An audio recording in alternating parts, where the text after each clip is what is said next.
Everybody bought well, Mustafiz Bhai in the pressure moment he ball a maiden wicket. মুস্তাফিজুরের মতো player থাকলে কিভাবে জিতবো, শেষ মুহূর্তে নাটকীয় ম্যাচ হেরে ম্যাচ শেষে মুস্তাফিজকে নিয়ে একই বললেন নেপালের অধিনায়ক। বিস্তারিত জানুন পুরো ভিডিওতে। টসে হেরে প্রথমে ব্যাট নিয়ে শুরুটা মোটেও ভালো করতে পারেনি বাংলাদেশের ব্যাটাররা।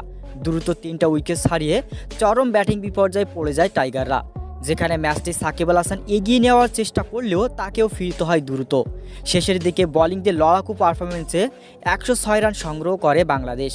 এই রানে জবাবে ব্যাট করতে নেমে নেপাল আশানুরূপ ভালো করতে পারেনি, যেখানে তানজিদ হাসান সাকিবের আগুনচড়া বোলিংয়ে দিশাহারা হয়ে পড়ে নেপালের ব্যাটাররা।